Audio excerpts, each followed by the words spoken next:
do Mindfulness Collective. This right here, right now. It's the joy of being a live stream coming to you live from Brooklyn, New York. Folks, lovely to be here with you as always. Wait, am I on the wrong side of the camera? Oh yeah, I'm supposed to be over here. Is that right? Is that our new arrangement? Oh no, wait, I forgot. This is the flipped one. That's where I want to be. Okay, I'm over here. That's the new change. Let's switch it up. Okay. Folks, what a delight to be here with you today. It's been so long. Oh my God. I've been traveling and driving and things and this and that, and so it's been quite the adventure. Folks, great to be here with you. Let me know where you're at. And what are you grateful for?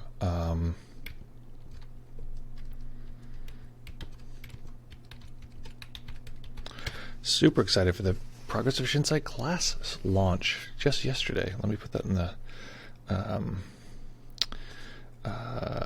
chat. Here, I should make its own little hot command for this. Let me just see this thing. I'll copy that. Hello. I can't copy? Why not? I'm trying to copy this so I can adjust it. Okay, here we go. I'm going to put the link for the Progress of Shinsight in the chat. Listen, walk out right now. Go ahead and register right now. Very excited for this course. It's been a long time coming. We offered this course last time. The first time we offered the course, in the middle of the course, the pandemic hit. Second time we offered the course, it was in the pandemic, but through like the darkest part of the pandemic, and then like when things started to like brighten up a little bit. Now we're offering this course at the end of the pandemic, or I don't know, and beginning, fingers crossed, and we'll go from there. Andy, I saw your registration. Thank you so much for that. Appreciate that. Very excited about that. Very interested to see how it goes. So this time around, it's going to be very different, and I'm going to go over how it's going to be different this time around, and I'm going to go over what are we actually going to cover in the course. And maybe this video afterwards will be like a little bit of a standalone video to get people to understand what the course itself is. But first we're going to do a little meditation, which is exciting. If anyone doesn't know, I just launched a course that is an in-depth course on one of the classical maps of awakening and its relationship to later Buddhist meditation technology. So, as people trickle in, let me know where you're at. What are you grateful for? Where are you at? What are you grateful for? Where are you at? What are you grateful for? I'm grateful for all of you, and grateful for the opportunity to hang out here, do a little meditation. Okay, let's see. I'm used to the old layout. I think what's the old version? Oh, I see. That's why that old version can't work. Anyway, probably not a thing I need to worry about. Okay, so. Folks, we're going to meditate here for 25 whole minutes, and in that time we're going to what are we going to do? We're going to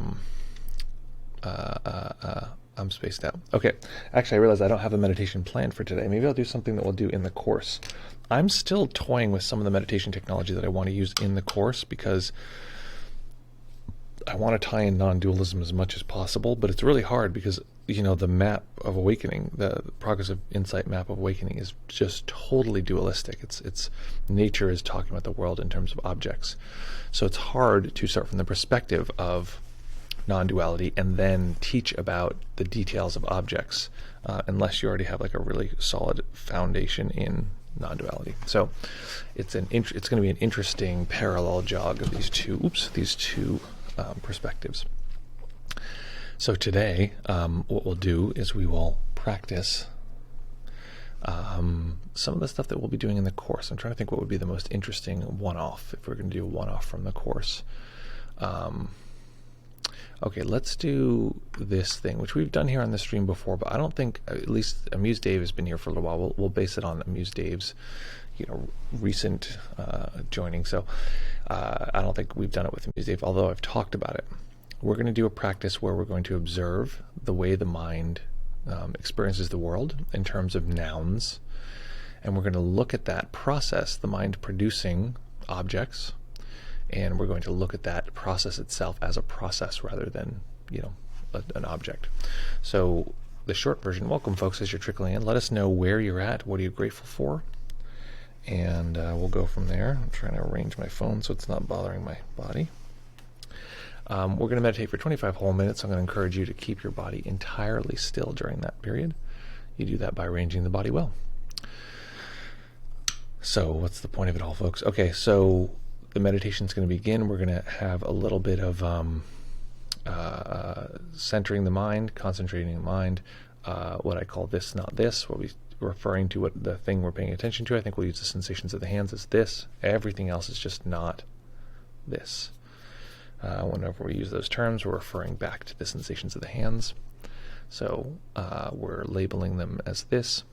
And that word has a very special meaning, so we're making sure we stay with those sensations very closely. Then, that's one thing. Two thing is that we'll then go into observing what's called nama and rupa. So it's a name and form, or in this case, it's going to be name or noun. You could say noun and process.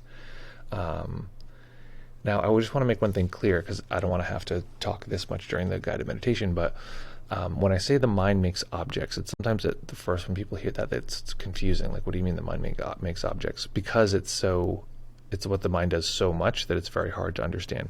So the mind thinks that this is an object. It's like, oh, I'm not making an object. This is an object, right? So what can be helpful right now is imagine some object in your mind, right?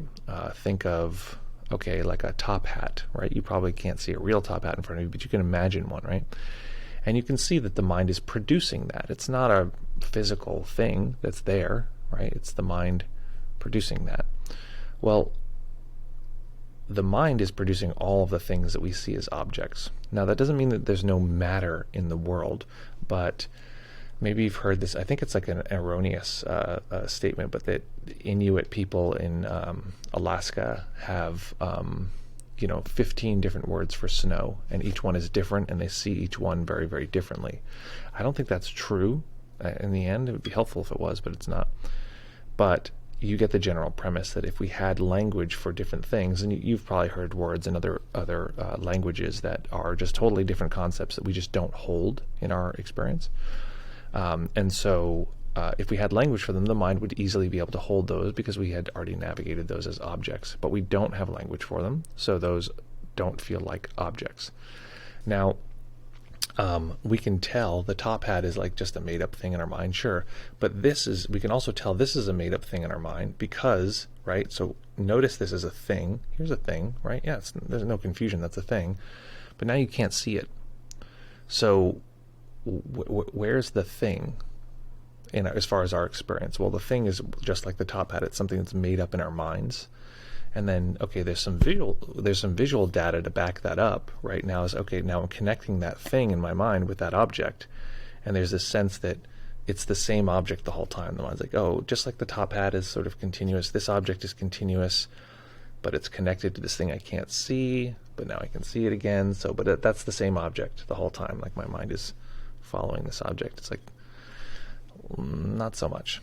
So that sounds like it could be extremely confusing, but Nate says, not sure if you covered this, but can you talk more about if you're repeating Parker's Shinsight value? Yeah, I'll talk about that. What's the value in repeating the course? And it's high value. We'll really rearrange the entire course this time.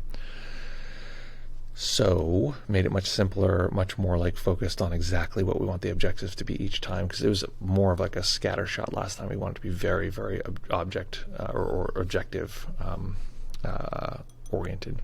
So the short version is the mind is constantly making objects.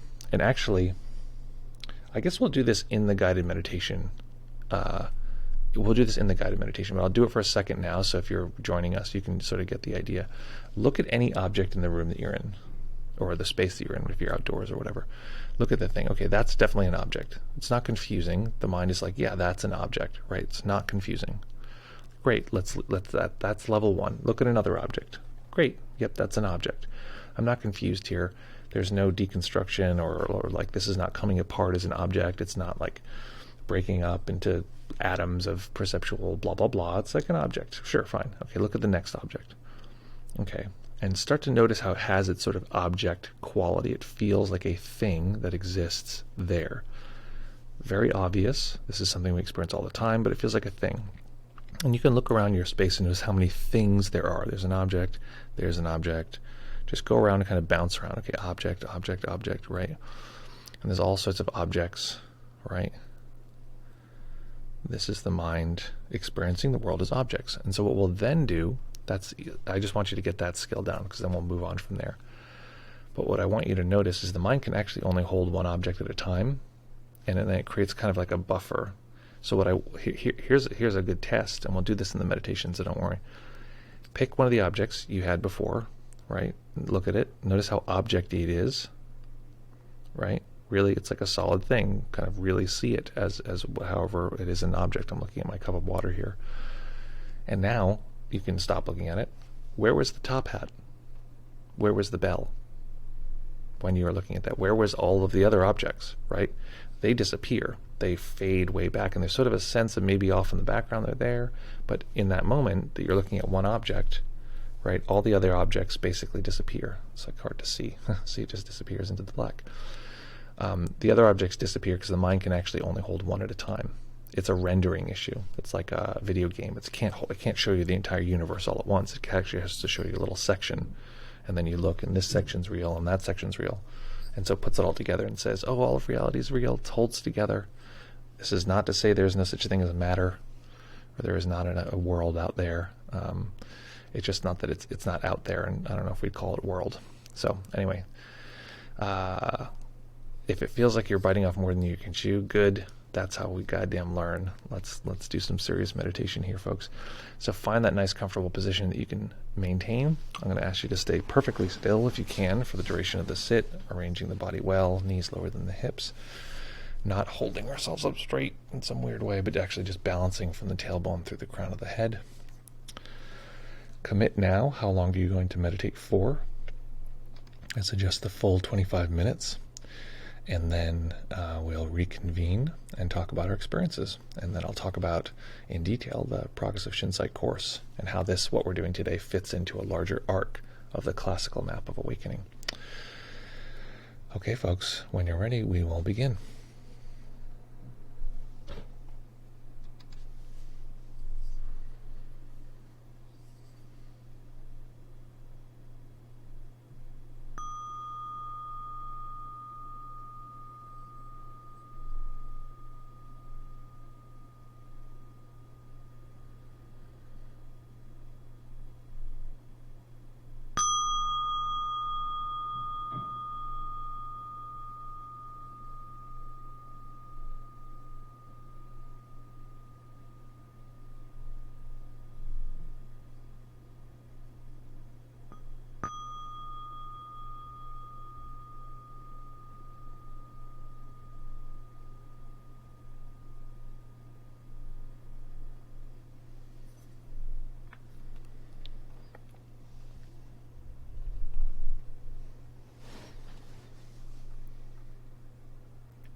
Beginning by taking a few comfortable deep breaths, just feeling the body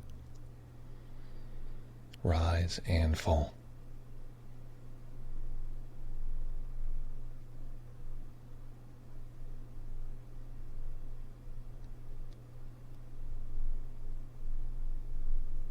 Each time we begin a meditation, we begin with the momentum of all of the previous moments. So if we were racing to get here, it's likely the mind will be racing at the same speed.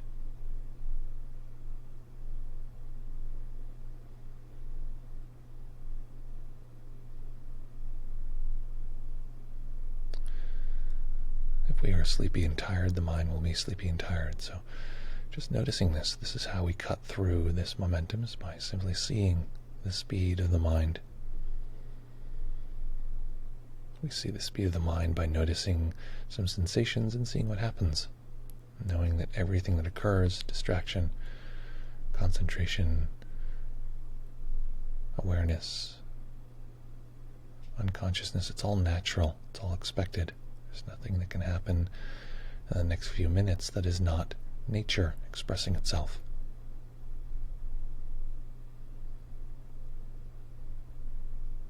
So starting at the top of the head, relax the brow. Relax the muscles behind the eyes. Allow the face to go smooth. Relax the back of the tongue and let the jaw go slack. No need to hold the mouth closed.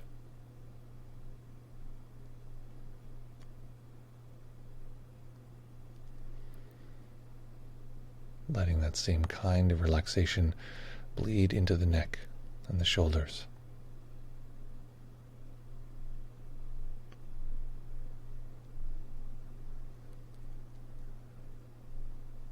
Relaxing the upper arms, elbows, forearms,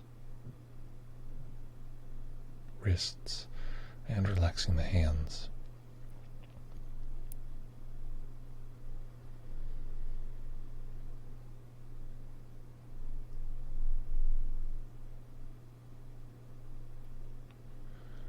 Letting go of any attempt to control the breath, letting the body breathe as it will, and noticing the natural tightening and relaxing of the upper chest and upper back as the breath comes and goes.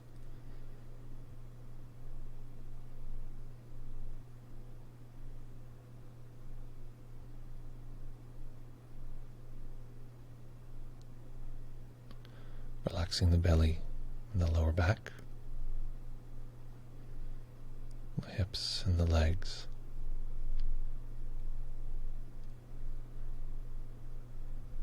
Down to the calves and ankles, and relaxing the feet.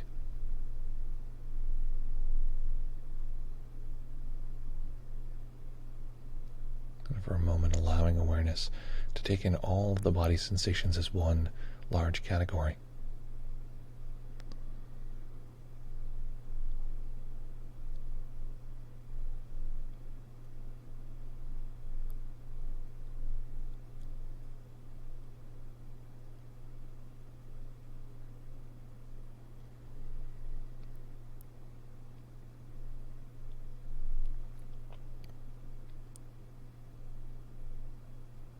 And in fact, we'll make a slight shift here. We're actually going to take in all of our experience, all experience that we can detect in this moment as one big category.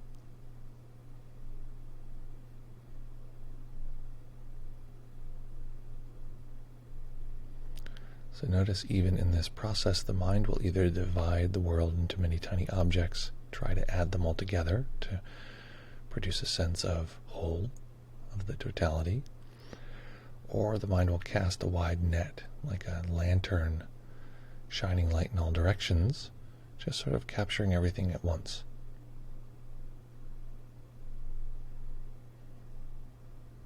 These are two ways the mind will try to experience everything.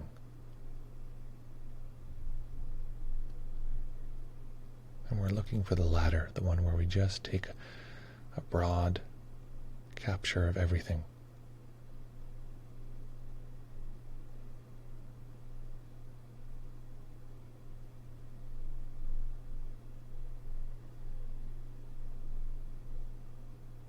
And each time we notice that overall capture in the mind, we'll label that whole.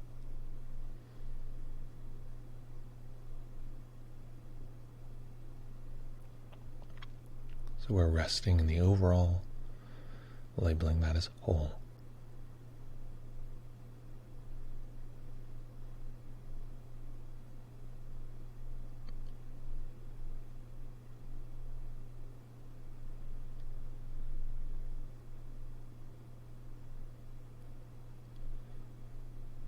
And sometimes the mind will be overly fussy.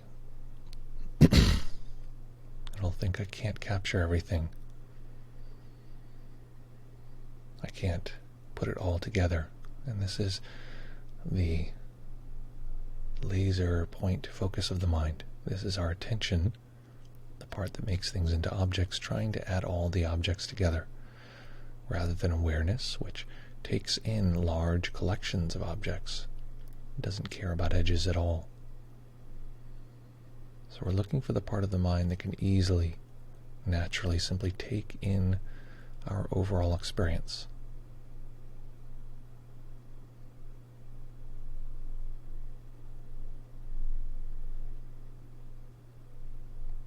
It's not the laser point focus of the mind, it's the lantern version of the mind that shines light in all directions, and in fact, you might even feel like it's light shining from outside in.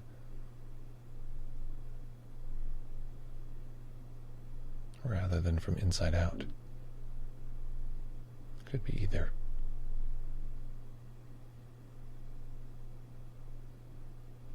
It might even be non-directional, just light everywhere. Again, it's not physical light, it's just awareness of the mind.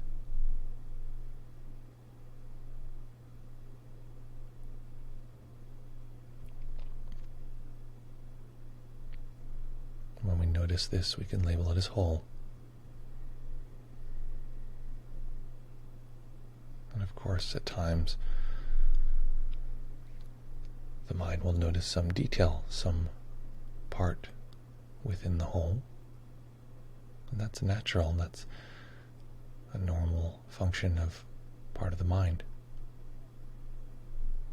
So suddenly the mind will be drawn to the sensations of the left hand, especially if I mention them.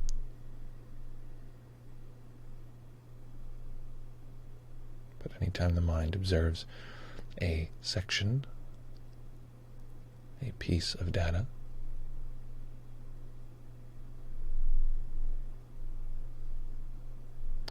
introduce that set of sensations to the overall experience. Introduce the sensations of the left hand to the sensations of the leg, to the sounds around the hand, to any sense of mental image in relationship to location,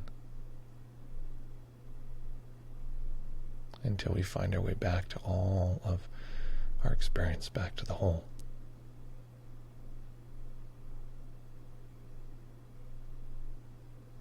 Once again, resting in the whole.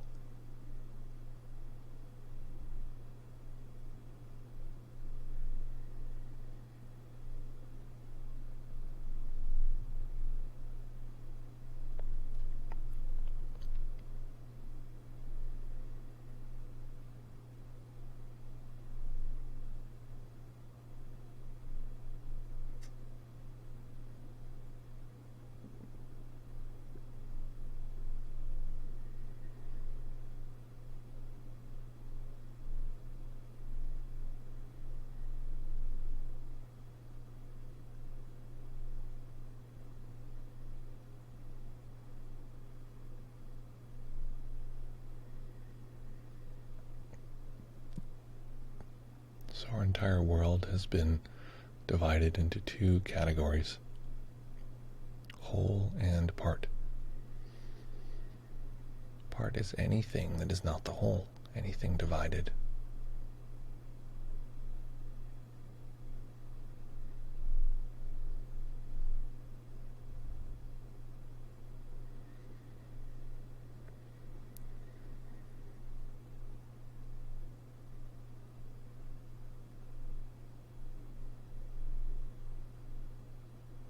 We're resting in the whole, the totality, and then noticing if the mind is fully distracted, fully pulled into some detail. If it is, introducing that detail to all the sensations around it, until we find our way back to the whole.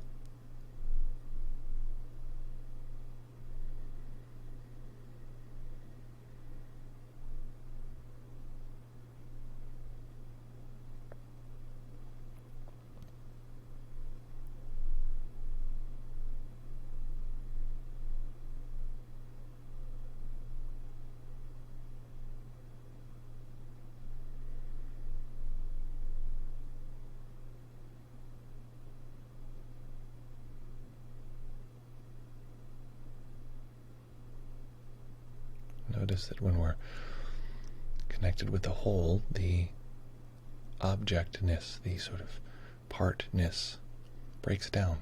This is the nature of the whole. It doesn't really care so much about individual edges. Sometimes edges appear here and there within the whole, but you'll notice they'll dissolve once again into the overall experience.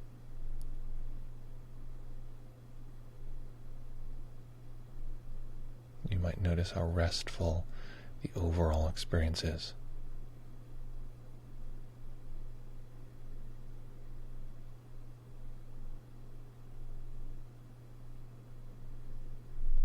You might notice that the overall experience, the whole, doesn't need you to be anyone or do anything.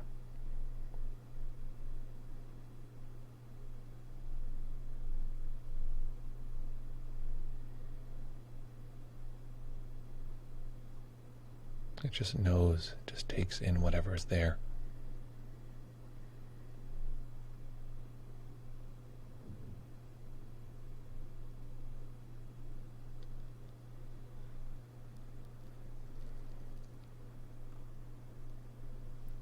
There's a very specific part that is often so common that we forget about it, and we let it stay as a part and never introduce it to the whole. That's something called the self, what we refer to as me. Recognizing that what we experience as me is usually experienced as separate. There's me, and then there's the world out there. There's me, and the mind tells us it's me versus you. My identity, my story is more important.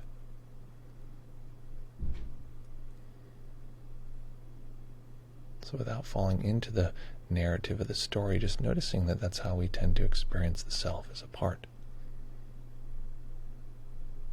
So treat it the same way you treat any other part, just introduce it back to the overall.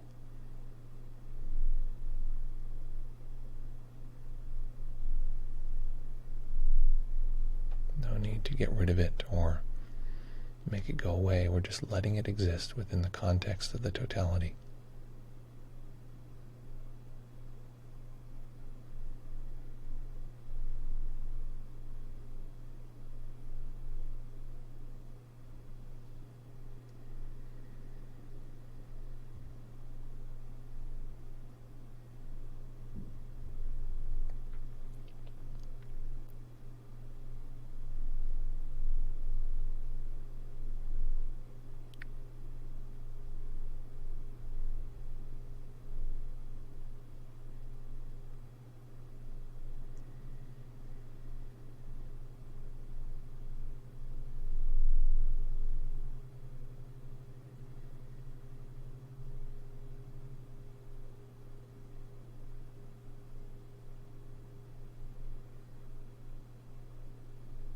If distractions arise, just let those be known as parts within the whole.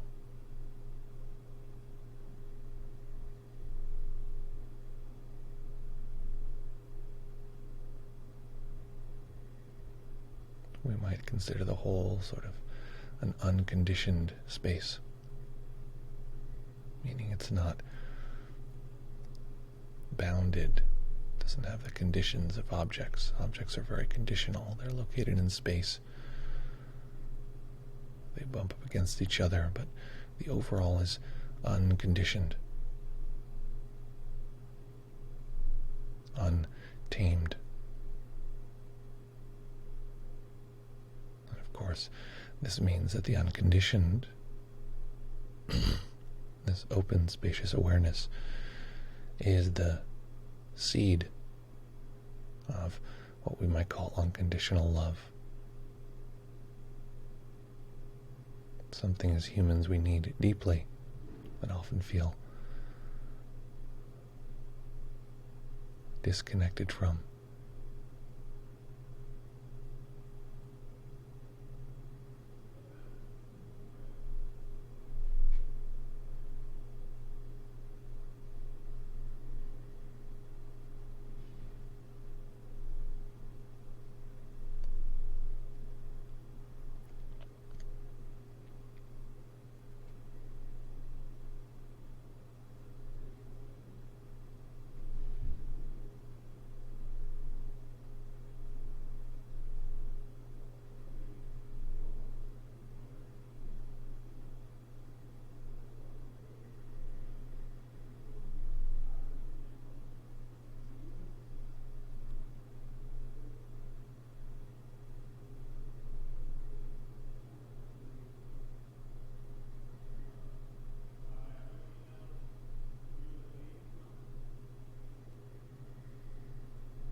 making sure that we're connected with this totality with deep clarity. There can be the experience that because it's so spacious and open, the mind can be foggy or dull.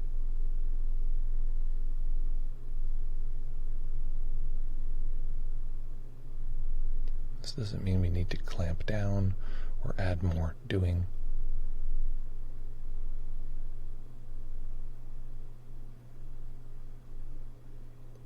Simply knowing the aspect of this experience that is clear.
Now, to some degree, reversing the process, letting the mind experience all of the objects.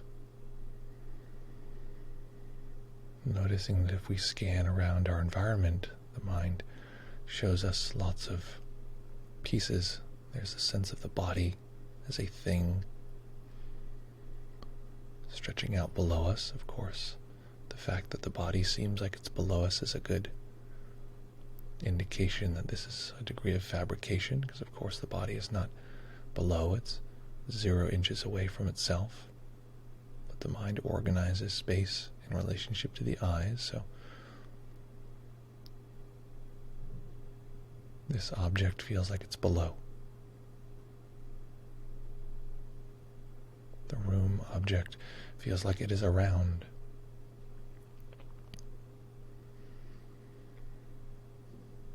The objects in the space that we're in, if we're indoors or outdoors, feel like they're in their particular place and have their particular shape. If we're practicing with our eyes open, you can look at or observe the sense of objects that are outside of your line of vision. If your eyes are closed, just noticing that the mind is sculpting space for us, help us feel safe, secure, stable.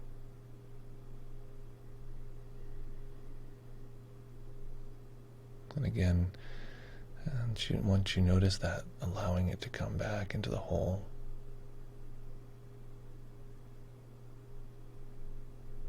Noticing that those edges, those details soften.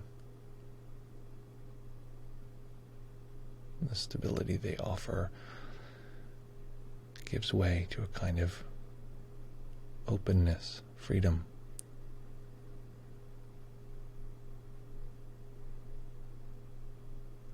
Less grounded,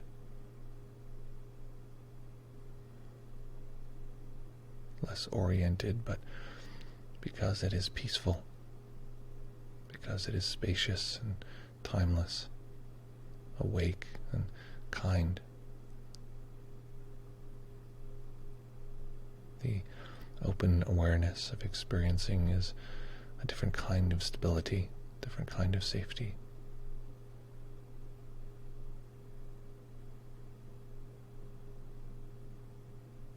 The world of objects often puts us in a place where we need so much. We need to navigate it. We need to get more objects or secure the ones we have.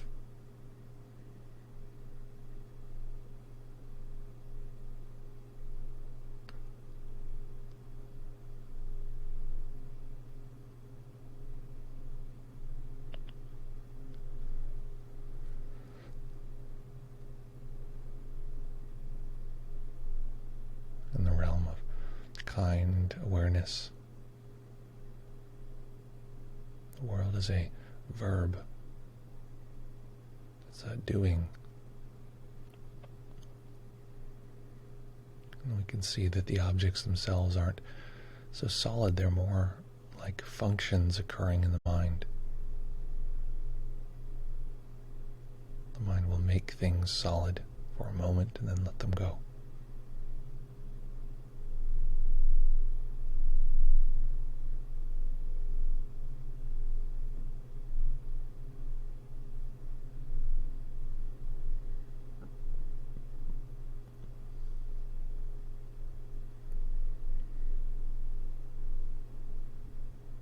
Allowing a tiny bit of light to enter the eyes if the eyes are already closed. If they're open, continuing to rest them on a single point.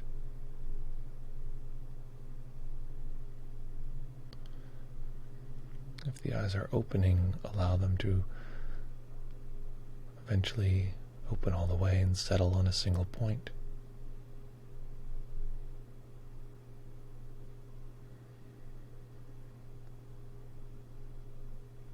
Notice that with the eyes open, the world can feel very solid in front of us. All of the sense of physical objects. But notice if we take in all of our experience.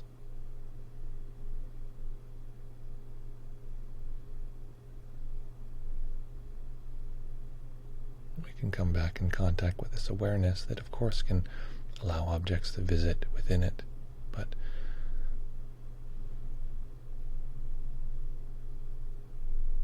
it itself is free of those bounds, free of those conditions.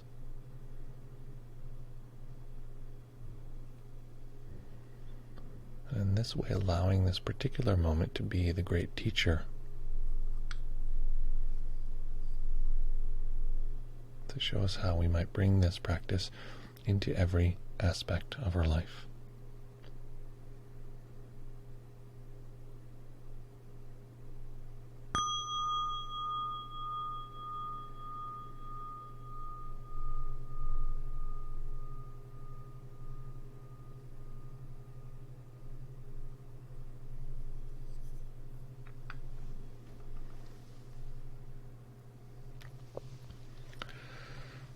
Okay,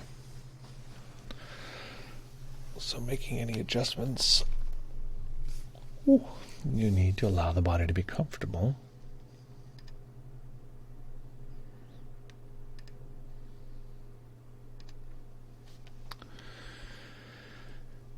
And then we'll go from there. I want to hear all about what that was like. It was a little different than I planned. We did whole part instead of this, not this, so hopefully that didn't throw anyone off too much. This should give you the link to our Discord to chit-chat. Good times for all. And use those digits, use those fingies to write down what that experience was like.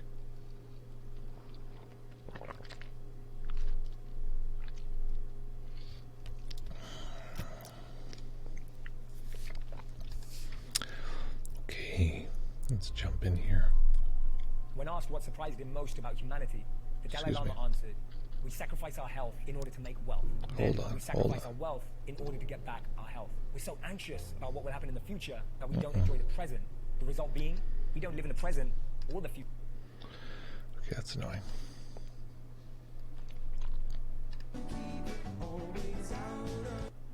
Okay, that's annoying too. Sorry about that. My computer's rebooting, or like something's restarting here. It's starting up all the old windows that had been closed. Okay. Beep up bop, beep up up up up is what was I just looking for? Oh, first of all, I should open the Twitch page so we can see who's here. And I should open the Discord to see what's going on. Oh, we got some people in the chat already. What's up? Jumping in here. Here we go. Last time I started an event and somebody random who we've never met before just found it. So let's do this. Okay.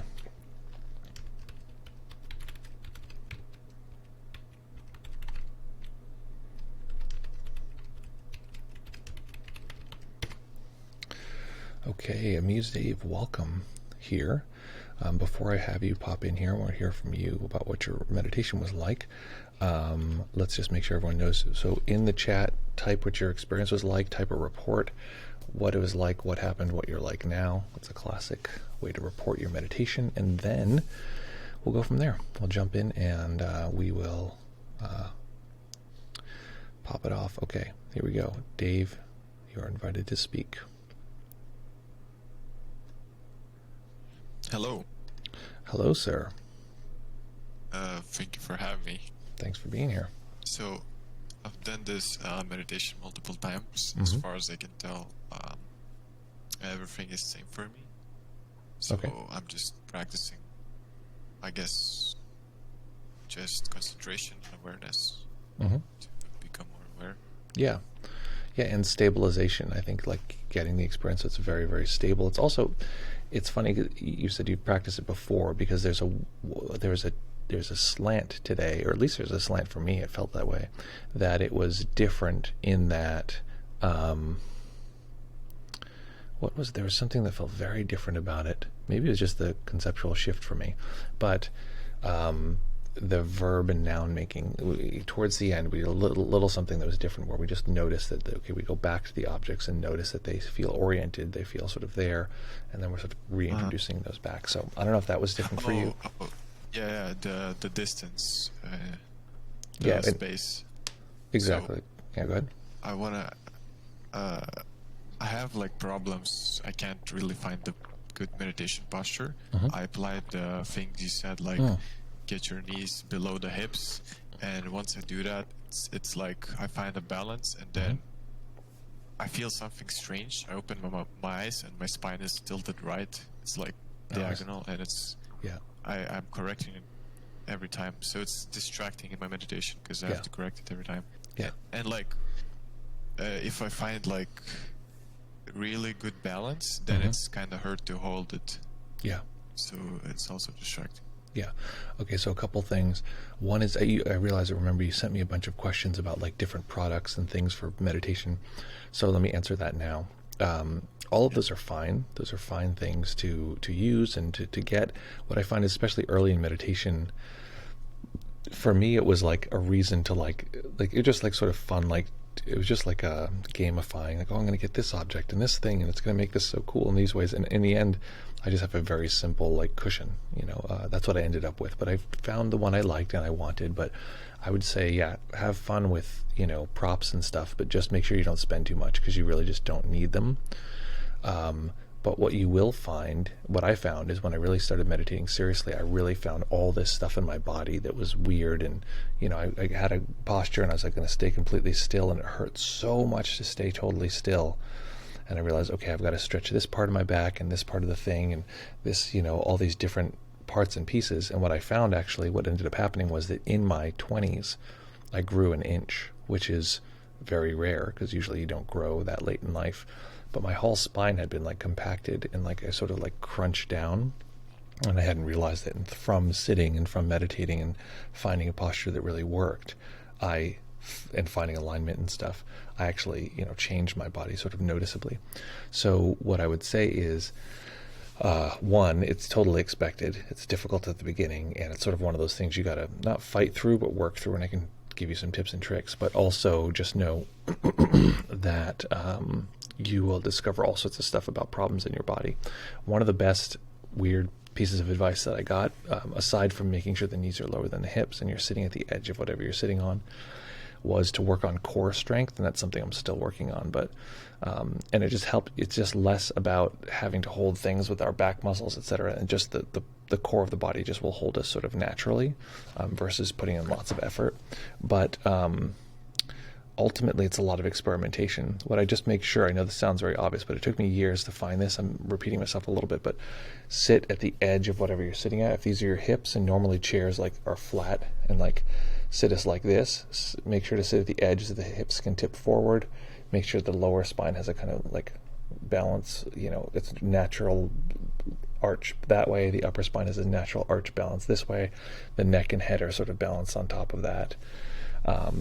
And if you find that like you're sitting, you like come out of it and you're sort of crooked or you're something like that, that's actually fine. What you'll find is that if it hurts, you'll have to make the adjustment. And typically what I suggest is that we make our adjustments rather than just being like, okay, I got to adjust and make a move. We do it really mindfully. You really pay attention. Yeah. And sometimes what you can do is also move only with the breath. I don't know if we talked about that, but you you just breathe in and the body sort of straightens and you hold it right there, and you breathe in and the body straightens and you hold it wherever you're sort of whatever you're moving towards. And then that's the general breakdown. Does that help at all? So I'm planning now because I do 1 hour session of meditation. So Great. On that session I use back support, but I'll do like shorter ones just to like and back support's fine. Strength, what I do often is I'll get into a position where I can balance, and I don't really even use back support. It's more like back reminder. It just sort of is touching my back, so I know that if I lean too far, I'm like, okay, now I'm like leaning back. If I lean too far this way, the back support is kind of like falling out, and so it's just sort of touching, so I know like this is the balance point, because I'll forget. But I don't necessarily like sort of lean back. But but remember, lying down is also a perfectly valid posture if you're not sleepy and that kind of thing. You can let go physically more than you could otherwise. So hopefully that's helpful. Okay, I see. Awesome. Okay, awesome. Go ahead. I'm also doing the meditation, and when I try to notice the distance, like there's zero distance, right? In sensations. When I notice there's like either it's sensation or like a feeling like a space, when I look at the certain sensation and like move my head and I focus on that sensation and I feel around that sensation there's like a space. I don't know, I feel this way. Yeah. So in that practice that you're describing, to going through the 15 foundational meditations, and we're exploring how the mind is producing space. There's an exercise where you're moving your hand closer and further, and this feels like it's very close. It just feels close, and then this feels like it's far. But of course, the hand is the same distance from the body. So remember that what we're observing there is the mind's tendency to make space. We're using sensation to show us that, but we're really looking at how the mind produces the experience of space. So that's great. Just notice the mind is doing that now. It's creating a sense of space around your head or around things, like any sense of space at all. I close my eyes because like when I close my eyes, I can tell, okay, the computer is still there, the walls are still there. Like all of that is the space that the mind is producing in that way. It feels for me like it's a new sensation. Great. That's what it feels like. Yeah, it's a new clarity because it's always been there and it's always been part of your experience, but now you're starting to actually observe it, and that's usually very new. And the two things, as far as like, if I could give, I've said this before, but if I could give people advice on like what to do for the best quality of life, is see in, meaning the way the mind notices image and produces image, and then feel in, which is our emotional experience in our body. Those are probably the two most important, as far as quality of life meditation objects that we could learn about. So great. On hearing. What's that? On hearing, when I try to see the distance, it's easy to collapse distance on sound. Yeah. It feels like it's right here, right now, but in seeing, it's a bit harder. But when I focus on multiple sensations, then it's like I see there's no distance. Great. Yeah, just observe all the different varieties. It's like, I remember when I first started doing this, I started noticing that my mind couldn't imagine the detail of the moon. The moon came into my mind, and so it couldn't imagine the moon being far away and being very detailed and seeing the sand of the moon. Like, it had to flip back and forth, and it was just powerful. It was interesting to notice that the mind has all these like tricks, and I noticed that if I observed an object, like, okay, I'd take a ball, I could imagine a ball, and I'd try to move it over and see how far it would go before it like didn't want to go anymore, and I realized it just went to my periphery. It just didn't want to go back there anymore. It sort of like didn't want to go any further, and so I'd like move it and see like where does it feel most comfortable. It feels most comfortable right in the middle, and then I'd move it over, and I just experiment with stuff. And of course, the goal is not to like produce things in the mind; it's to observe. But I would do experiments like that. So you're welcome to do anything like that. That will show you how is the mind already producing and experiencing things. That's cool. That's cool. Yeah, awesome. Well, thank you so much. Better morning meditation or evening meditation? It doesn't. They're each different. So there's no way to, if you have good concentration, go for it. If you don't, but you want to experiment, whichever one works better for you. There is some advantage to doing it at the same time every day, but what time that is really up in the air. Some people love it at 5 a.m. Some people like it just before bed. It is true that later in the day we tend to be a little sleepier. Thanks, man. Yeah, buddy. Appreciate it. Yeah, no problem. Okay. Let's see here. Let's jump in to this report that's been sitting on the screen for like 10 minutes. Everyone's probably read it. I have not. It's from Andy, and it says, today's meditation is similar to what I've been practicing, which is meditating on general awareness. mm-hmm. So basically, it's just me resting on awareness, and anything that appears, just acknowledge it as an arising object, and as it gets absorbed into general awareness, I return back to resting awareness. Mm-hmm. I noticed the shift from focusing, identifying a specific object, to a more general, resting, overall object, which is just awareness. Great.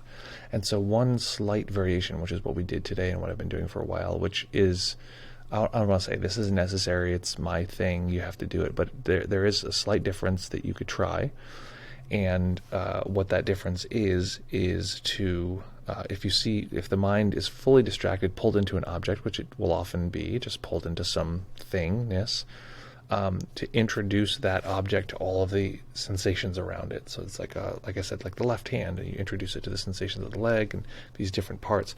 And what we're doing is, instead of it being like, okay, there's objects, and then there's this open awareness, and then there's objects and open awareness, we sort of show the mind that there's a pathway from objects to open awareness, that there's actually this sort of conduit. And what that's doing, at least in my experience, is you're building neural pathways that show that actually all of these things are very deeply connected. It's not like a separation.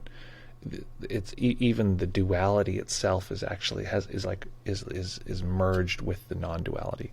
So that's something that I found very useful in a number of cases. So hopefully that's helpful. Hopefully that exploration is helpful. Okay. So folks, hit me with any other questions or reports in the chat. Let me check my calendar to make sure I'm not going to miss something, because I got some crazy stuff happening. I have something on my calendar I totally don't understand. What is this? This is not today. This is yesterday. Wait, what is happening? Okay. Let me just log in. It's wanting me to log in for my... Oh, God, son of a... Okay.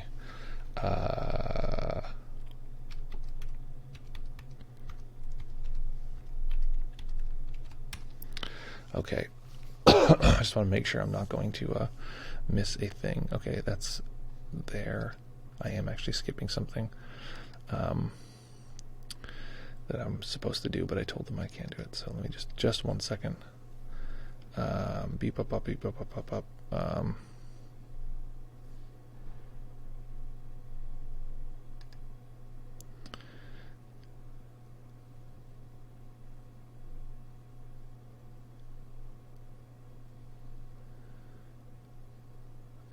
Okay, great. Okay, sorry, I was there. There's a big whatever. Too long to explain. So okay, let's jump into this. What I was talking about before. What is the Progress of Shinsight course? What is it offering? How is it different? This kind of thing. Hello, welcome. Does manifestation work? That's it. Okay, I want to answer that question at a different time, because I feel like at this moment I want to talk about what I was going to talk about. It's an unknown question. Does manifestation work? There's a way in which it totally works, and a way in which it is overblown. But I think there's a degree to which we should, I don't know, even if it sort of works, it can be worth exploring. So okay, let's see here. Where is the chat? Okay, my editor will be happy if I remove the chat from this part of the conversation, but feel free to chat, and I'll answer any questions. So let's see here. Okay, so what is the Progress of Shinsight course, and what is it exploring? How is it new this time, and what are we going to go over? What is the overarching set of themes that we're going to explore? So what is the course?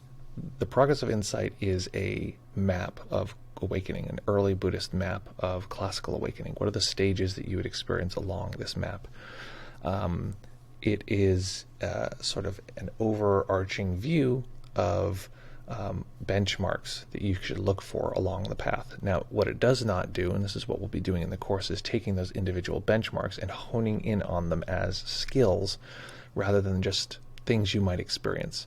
So the contribution that Shinzen made is a sort of periodic table of all of the world's meditation elements. So because of that, you can create these kind of laser-guided types of meditation that really pull certain nuances out of our experience. You might have heard of certain practices that are called pointing out instructions. Look at this, notice this, these kind of things. That is, that's one meditation technology. So we're using that. We're using our all of our senses rather than just one sense gate that we start with and we stay with that, like watching the breath.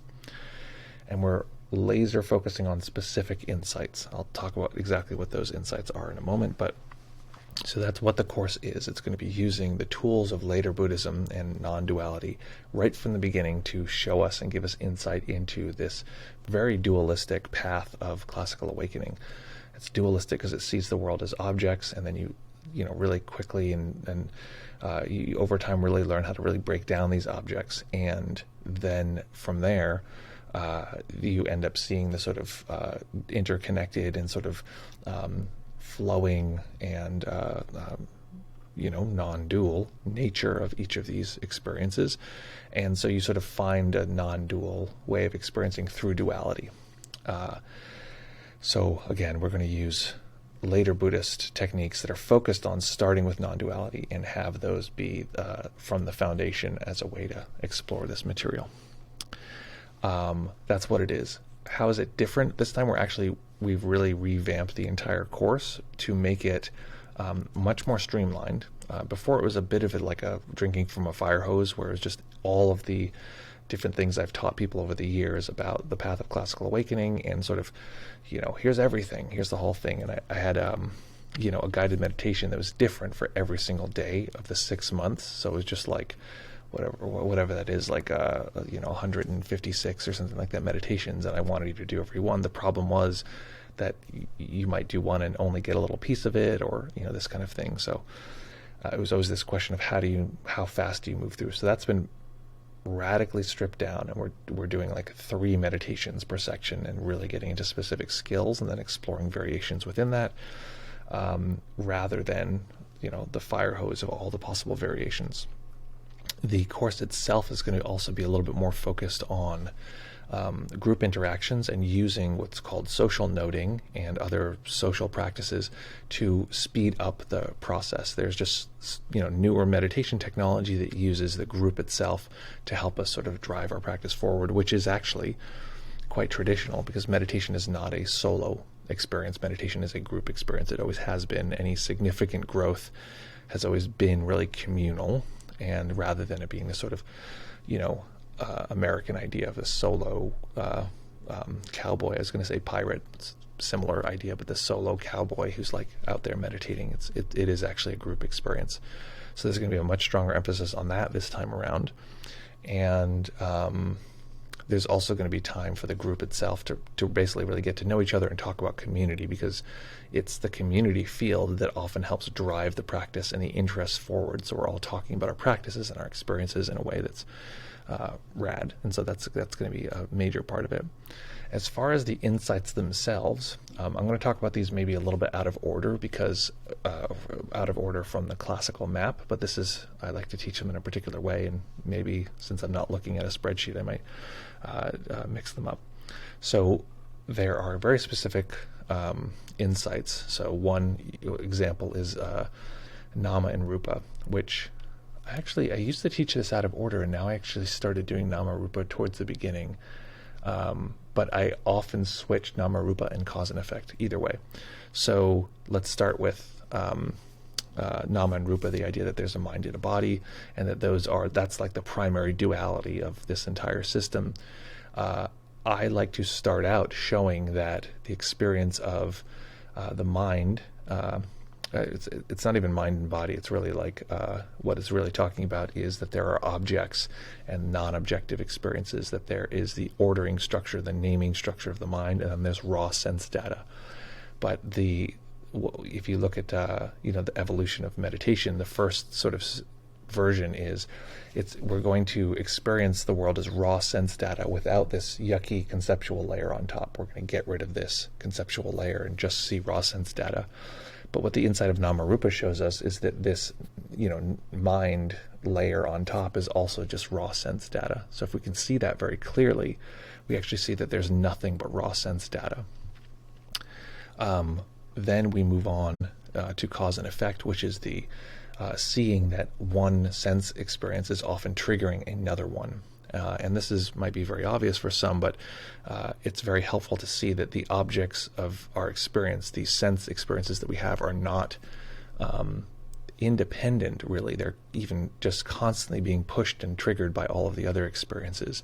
So if I make this sound, the mind will very quickly flash an image of what made that sound. You probably don't think it's a dog barking, and you don't think it's a car honking. The mind produces an image of what that was. So one sensation will trigger the next, and that's so much of our experience is a sensation triggering the next and triggering the next.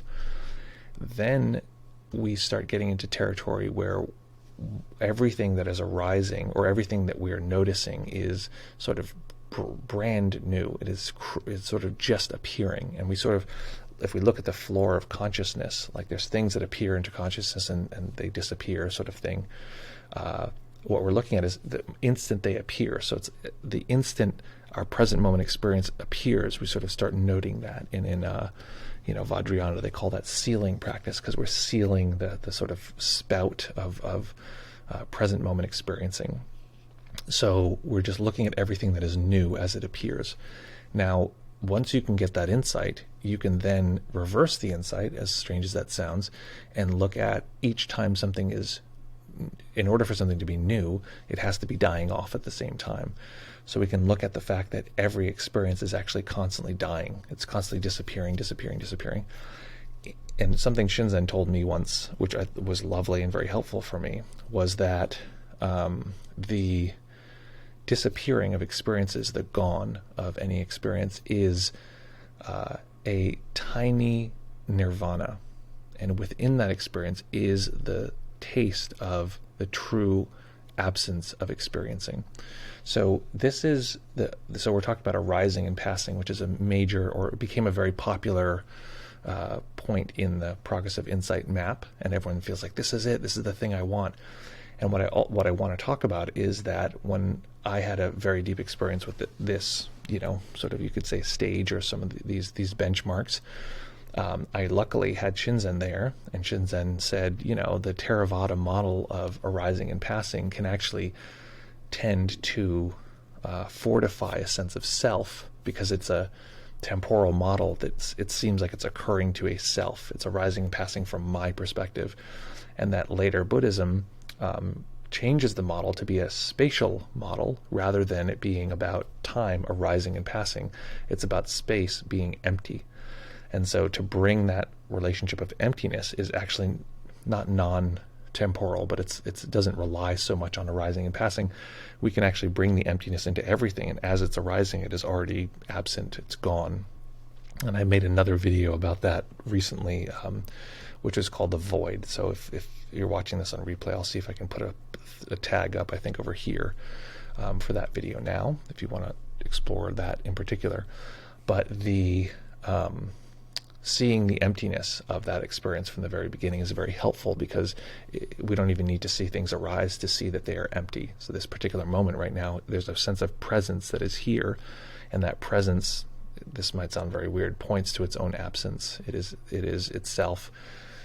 There's this, what we're experiencing, and then not this, which is the absence of this present moment experience, which sounds contradictory to the mind, but experientially, that's actually very easy to experience. From there, often in the classical map, you would get into territory around the dark night, or territory that is can be very disturbing. Now, what's happening there from my perspective, looking at it from like an internal family systems theory perspective, is that there's and I actually talked to Daniel Ingram about this, is like, would you feel that this would be a fair, description of what's happening? The dark night could be described as a part of us that wants freedom and sees freedom and is going for freedom, and it just feels the entire pull of that. And other parts of us that want safety, and they want stability, and they want the world to be kind of how they're used to. And those parts are fighting each other. And usually what happens is we say, like, just screw that part that wants safety and security. Let's get rid of that, and we'll just go for freedom. That's what we really want. But what happens is this part fights back permanently. Like, it can create a situation that's very, like, lots of turmoil within. But if we can show this part that it's actually safe and it's secure, and it can actually rest in the awareness and rest in the openness of which is the practice we did today, the sort of kind, spacious awareness, that part, if it can actually experience that, it's actually like, fine, oh yeah, sure, we can let go, that's no problem. That's one reason why some practices have a sort of softer path through. This is, if you've ever heard of the mind illuminated, you know that this is that one of their claims to fame is that they don't have the dark night, or it's very minimal, or this kind of thing. Whether that's true or not is, I won't address. But I think one of the reasons why they would tend to have less of an extreme experience of that sort of polarity between the freedom parts and the safety parts is because the safety parts have been introduced to awareness from the very beginning. So another aspect of this course is that every one of the insight-based practices is going to be bonded with an insight-heavy nurture positive practice. So as we're, looking at, I'm trying to think of like specific examples, as we're looking at the like non-self, which I fully skipped over that one. As we're looking at non-self as an insight, we're also looking at what we talk about as the multiple self model, or internal family systems model, to see that there's this sort of experience of multiple selves, all of us whom are like deserving of kindness and gentleness, and that those two actually meet really beautifully together. As we're looking at sort of the breakdown, as we're looking at cause and effect, we're looking at how we can produce, kind words within our mind and have a kind relationship to the people around us, and see that cause and effect is also, we can influence that to be in a sort of positive direction. That can sound very like light and, airy-fairy, especially if we're like awakening. But in my experience, the goal of all of this is to have a fulfilling life, not to like have cool psychedelic experiences. So we're pre-programming that the dark night material and the difficult material, we're already sort of, oh, hello, thank you for following cool KLM 121, nice to have you here. So we're pre-programming that the difficulties that may come in the path, we're already learning the skills to get through those already. So that's how we're planning ahead for any dark night experiences that might be difficult. From there, we go into a stage or a process or part of the path that is often very elusive, which is the equanimity stage. And it can be very confusing as to like, how do we move from this thing that's very active and very polarized and to something that is very, very, in a sense, neutralized? Well, the good news is we've actually been working on that from the very beginning, which is working with practices that are awareness-based and seeing the qualities of that awareness. And so we're learning to rest within that awareness and let that awareness, let the emptiness of that awareness sort of drain the narrative and object quality of any of the sensations that we've been experiencing before. And that equanimity meets really perfectly with the nurture positive practice, because we're learning to have that kind of peaceful, spacious, open equanimity, that kind awareness with all of our experiences through all of our day. So the path is not just something we're going to be doing on the cushion, but we're bringing into our lives as much as we possibly can. And then there's also, we're thinking about doing a retreat in the middle of this to sort of emphasize some of the practices. That's not even to mention the fact that we're doing an in-person retreat in about half a year on the West Coast. So that's a whole other shebang. But that's the general breakdown of what the progress of Shinsight course is, using later Buddhist meditation technology on an early Buddhist map to help us actually propel faster and deeper through the map and sort of get past certain challenges that might be otherwise challenging. Okay, so any questions, comments, queries, curiosities, challenges, or concerns in relationship to what I just talked about? I'm open for business. Anything about the course? Nate, you asked what's different about this course and the value of taking it again. I mean, I kind of went over that. Those details are, there's a lot of difference this time. It's going to be fun. It'll be more community oriented, I think, would be probably the most noticeable thing aside from it being more streamlined.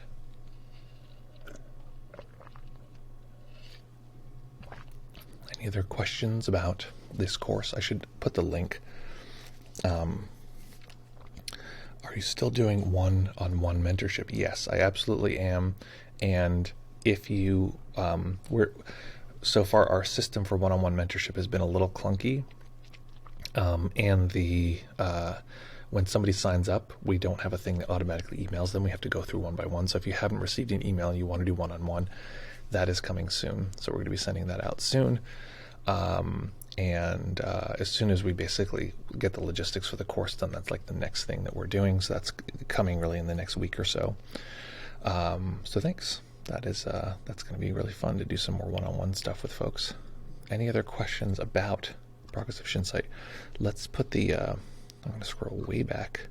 Where's the link that I sent here? Here we go. If you want to register for the course or find out all about it, everything we're doing, the schedule, everything, just go there. It's deepmindfulness.io/POS, which I'm just pretending that the only connotation you have with POS is Progress of Shinsight. Dave says, I feel like one-on-one would be better for me. I'll tell you, okay, what's the difference between, people ask this all the time, should I do one-on-one or should I do a course? If I could wave a wand and make it, anyone could do whatever they want, I would suggest do both. I know it sounds like it might be too much for some folks, but in one-on-one work, we get really into the details of an individual person's personal experience, which is great. And it can get a little bit in the weeds of just being so much about their experience versus here's a whole arc of material that we can learn. Now, of course, we can learn that material, but there is something to be said about doing it with a group, first of all, because you have the group field, which is powerful and transformative. And then there's also the fact that we're just going through this material. We don't care, like, you better catch up, you better keep going, and like we're going at this speed. And so at the end of it, often what happens is at the end of it, a bunch of people will come on to do one-on-one because we have this huge swath of shared material now. We have a shared language, we have a shared experience, and then they'll want to do one-on-one work after. So that's often what people will do. Sometimes people will do so both together. Sometimes people will do the course and then do the one-on-one mentorship. There's also group mentorship, which we're going to be opening up soon. So it's like small groups. And of course, I mean, this is how just time works. The cost of one-on-one mentorship is higher than the cost of group mentorship. I think the cost of group mentorship is a little bit higher than the course. We're trying to make the course like, we think about the price as far as like per session, and it's like as little as we can make it be. The good news is if you can't afford any of that, here on the live stream, we're going to be doing all the same material a little bit ahead of the course, actually, because we have to record the meditations that are going to be used in the course here on the live stream, so you'll get to participate even if you're not signed up, although it will not necessarily be in order and you won't necessarily get the lectures and that kind of thing. Okay, let's look. We got some comments here. Just Andy, what's up, buddy? Okay, what does Just Andy say? Scrolling. Okay, I'm not. How do we? Okay, we just like this. Okay, Just Andy says, not a question on the course. Okay, so let's hear it anyway. No question on the course. The only thing I want to report on is I've been having a lot of psychedelic type of meditation dreams. Cool. Where I can feel sort of an energetic vibration feeling throughout my body while I'm sleeping. Nice. Some days I wake up and I notice I'm barely breathing and I feel like a jolt of electricity is running through me. Excellent. All right, well, great work. Keep going. We often find if we get deeper into meditation, it just sort of melds into our dreams, and we can talk more about how to do that. And I think I might do a little instruction about that in the course, about how to bring meditation into our dreams, into our sleep at least, for people who are more kind of prone to want to do more. We'll do that. Cool KLM 21 says, I I came in a bit late, so I apologize if you answered this already, but what is the time commitment for the course? Excellent. Good question. I haven't even mentioned that. It's a 6-month course that meets every week for 6 months starting on January 10th. If there's any major holidays that everyone's like, you forgot about this holiday, we'll just move a week forward. So it's 6 months, and all of the dates and everything are on the at the link, so you can see what those are, and you can see if it fits for your calendar. We have 3 excused absences, so you have to tell us ahead of time. But it's really like, you kind of got to keep up with the course. If you miss a session, like you can't be there, you got to watch the recording. Like it's too. Otherwise, I would have to keep it. I just couldn't teach as much if I had to assume that people were missing a bunch. So that's the general breakdown. So okay, great. Thank you, Andy, for answering that. It's EST, and then Amuse Dave says, is Progress Shinsight course limited, or would you continue this for a long time? Well, the course is 6 months, and then we could do another course or a round 2 or level 2 or something like that. But right now it is a 6-month course. It's always funny because it's like 6 months, like, geez Louise, and you really see people grow and you get to know people, but then it's like, it really feels like we run through the material in a certain way. So I've thought about before whether this should be a 9-month course or a year-long course, but I'm still testing the edges to see if people would bite if this were a year-long course. But that's the general breakdown. And just so you know, registration isn't like public yet. You guys, I'm not considering you the public because it's not a ton of people watching, but I'm going to be releasing it to like whatever Facebook and all the social media platforms tomorrow. So if it's of interest, if you want to lock in a spot, buy or whatever. But it's going to be fun, and I hope folks can get in who want to get in. It's going to be a lot of fun for the new year. Ring in the new year with the map of classical awakening. Oh, we have Eric here. I'm going to invite Eric to speak. Okay, Eric, you're popping in. I don't know if you know that we're on a live stream too, so there's other folks here with us. Hello, sir. Hi. Hi, can you hear me? Yeah, can you hear me okay? Perfectly. Hey, how could I be helpful? Oh, okay. Just so you know, right now, we were starting with answering questions about the Progress of Shinsight course, but if you don't even know what that is, or your questions unrelated, that's fine. Oh, yeah, I didn't have a question. I was just listening in to kind of hear what you were saying about the course. Cool. Well, there you go. Well, if you do have a question that was sort of percolating in the background, you're on the air. We're here on the live stream, so hit me. Yeah, I guess I have a question about something that's been coming up in my practice. Is that okay? Or do you want, please. Yeah, that sounds great. about the course? Yeah, let's do that. Okay. Yeah, I've had, and we've talked a lot about, I've had a lot of pain and activity in my neck that I notice. Oh, it's funny. It's Eric, I didn't recognize you. Like, I didn't recognize the voice, and then now, okay, it's Eric. Of course, it's Eric. Great. And then once I start talking about my neck, of course, everything. No, really, it was like ding. Lately, I've just been really experiencing this as like a really dense feeling. It doesn't even feel like pain anymore. Mm-hmm. I'm just wondering if you could talk a little bit about feelings of in the body and like what that means. And feelings of density, you said? What are, yeah.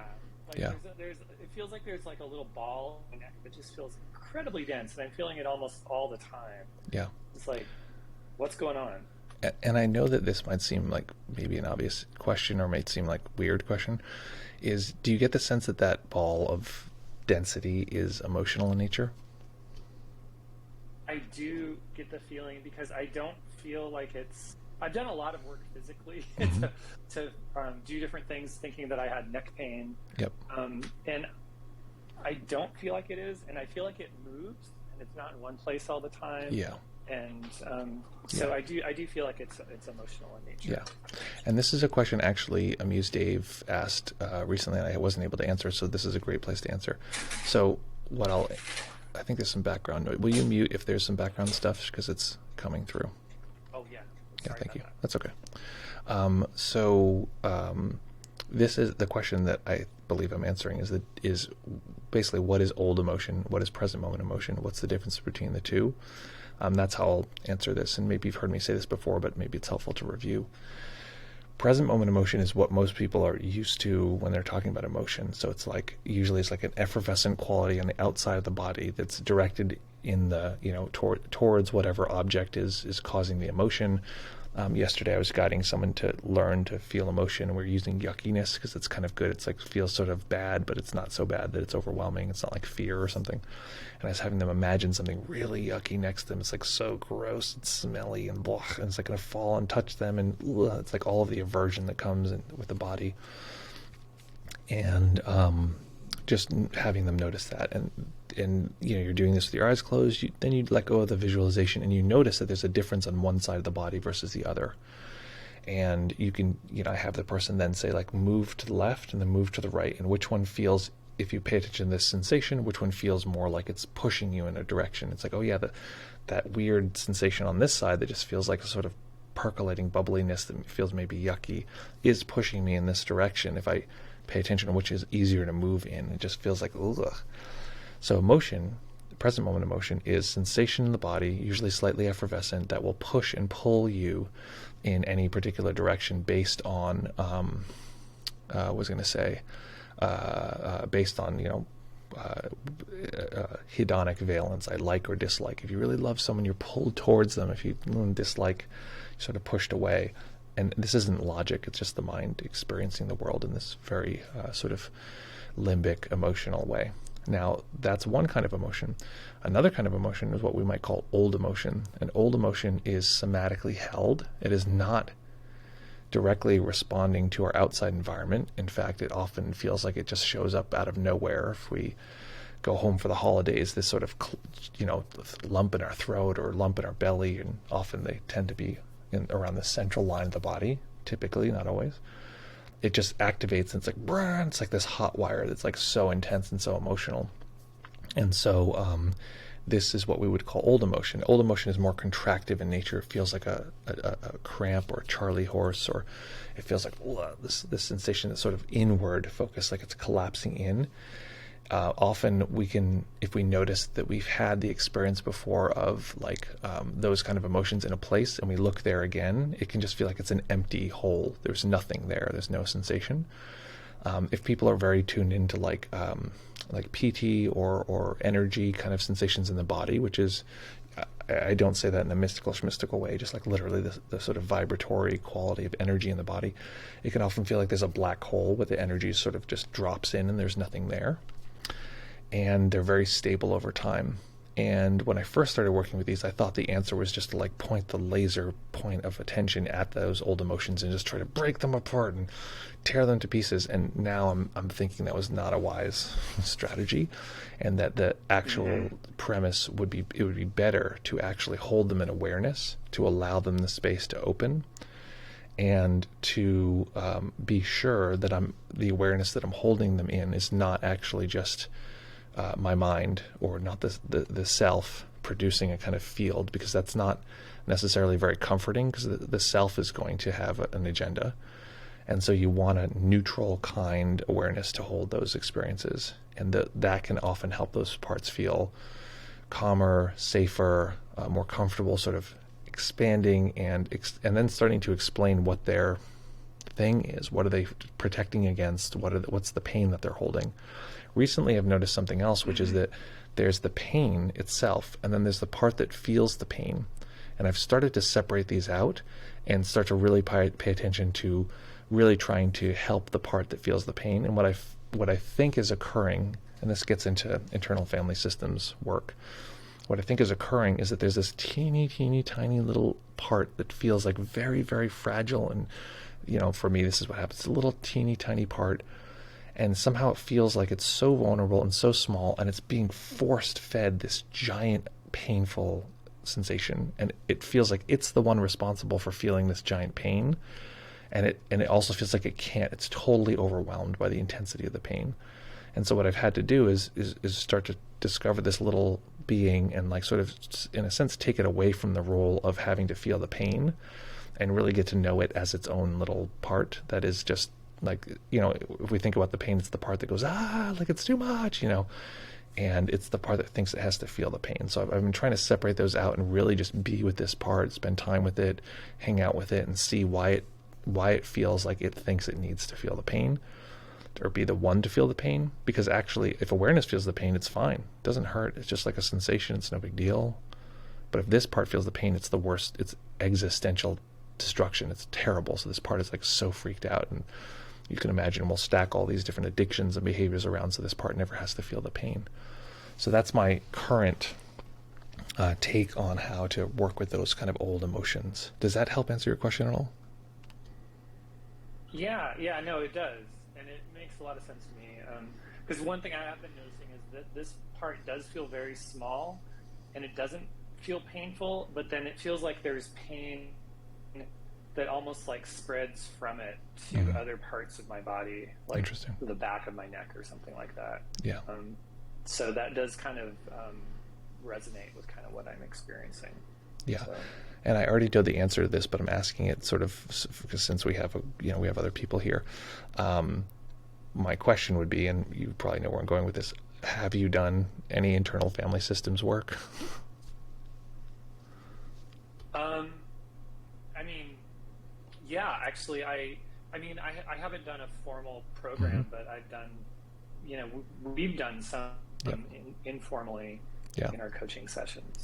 Yeah, exactly. And so what I would recommend is do more of that, whether it's with me or with a particular, another IFS like therapist or something like that, is to do that, because that is just the meditation practice of really getting into those experiences and really giving them voice, finding out what they need, what their drives are beyond, the thing that they've been obligated, or the pain they've been asked to hold. So it's sort of very directly addressing these issues. And it's coming from the perspective of a kind awareness that can hold all of this, that doesn't have a window of tolerance, that can handle the pain. No problemo. Yeah. Awesome. Great. Awesome, Eric. Thank you so much. It's a great question. Okay, I'm going to pop you back into the audience. Any other questions, any other comments, questions, queries, curiosities, or life concerns? Okay, folks. Lovely to be here with you as always. We'll be back here on Friday. It's Freaky Friday. We make up a new meditation based on your personal interests. Right now we're going to listen to some music. Listen to this music, folks. And right now take a moment to take in your experience of this particular moment. If I recall the meditation, notice that the mind produces small objects and large objects. It produces little details and then things that are undetailed, things that are spacious and open. Notice that we can rely on that spacious openness to simply take in whatever occurs without needing it to be different in any way. This is the nature of awareness. Folks, it was so fun to be here with you. I'd love to have you in the course if that fits, but if not, we'll just see you here very, very soon. As always, practice well, take care of each other, have fun, and of course, like I just said, we'll see you all very, very soon.